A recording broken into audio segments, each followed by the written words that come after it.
While most of Jewish history is too often simplified to a series of migrations solely driven by persecutions and antisemitism, that is far from the whole story. Trade has been just as much of a driving force, and to understand how significant Jewish communities ended up in countries like China and India, you first need to understand the powerful impact that trade has played, time and time again, in shaping the path of the Jewish people.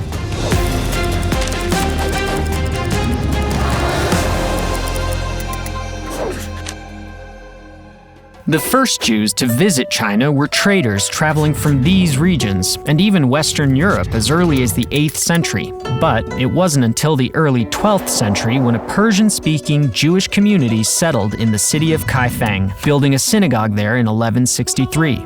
Although it was not the only Chinese city to establish a Jewish community during this time, Kaifeng was the most important and longest lasting, being a major terminus on the Silk Road. While Jews were only one of many groups using the Silk Road for trade between China and the West, the vast network of Jewish traders enabled communication from the Pacific all the way back to the Atlantic, which helped keep the global Jewish community in touch. Because of this, Kaifeng Jews managed to maintain continuous contact with goings-on in the rest of the Jewish world, particularly the writings of Maimonides, who had begun his career in Egypt right around the time Kaifeng's synagogue was built. This continued through the glory years of the Mongol Empire. Under the Ming Dynasty, Kaifeng Jews reached their peak of about 5,000 people, participating actively in the military and the highly selective civil administration. They were recognized by the government as both a distinct ethnic community and as non-barbarian Chinese subjects.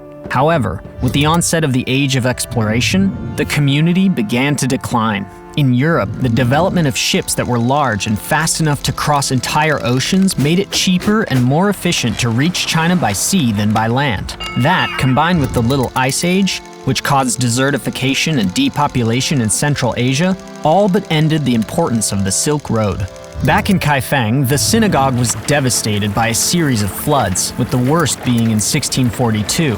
Without a connection to the wider Jewish world, the synagogue's library could no longer be replaced, worsening an ongoing decline in Jewish education.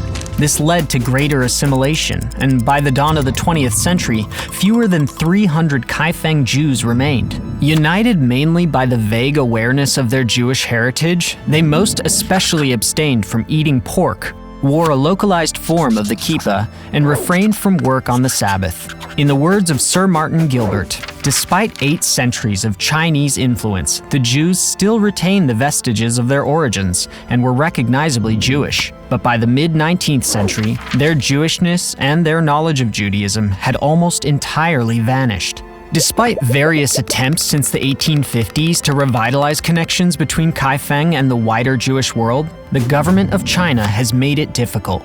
In the 1950s, the Chinese Communist Party refused to recognize Jews as an official minority group, and it prohibited overt displays of Kaifeng's Jewish heritage. Today, the community numbers around 1,000 members, and the struggle to obtain recognition and reunite with world Jewry remains difficult. Kaifeng was just one of many Jewish communities in the region, each with their own origins and history. In India, 2 of the biggest were the Cochin Jews and Bene Israel. Some historians believe that Jews began living in India as far back as the 1st century CE. They first arrived there as traders via the Roman-Indian trade system, which brought Jewish communities to Arabia. Scattered along the Malabar coast, these Cochin Jews maintained close ties with Jewish communities to the west and were allowed to live freely by the local rulers, who, as Hindu polytheists, tended not to view foreign religions as a threat to their own. After all, what's one more god on top of an entire pantheon?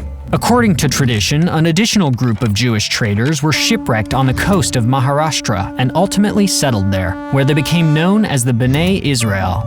Their relative isolation caused their religious practices to drift.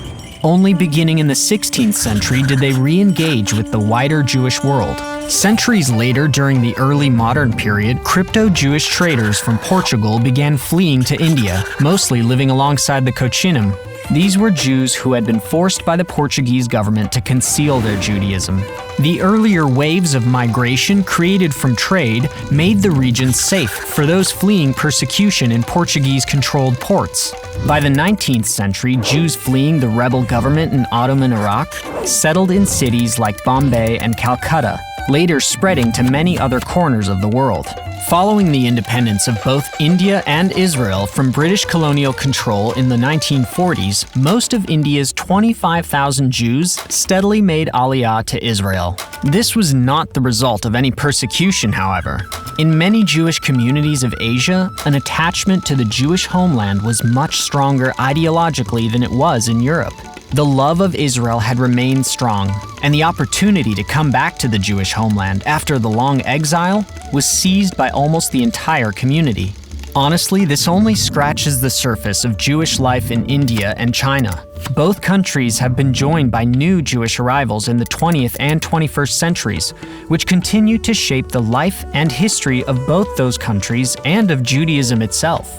This is something that can be said about all Jewish communities in diaspora, but it's worth remembering that they are far more widespread and diverse than we often realize.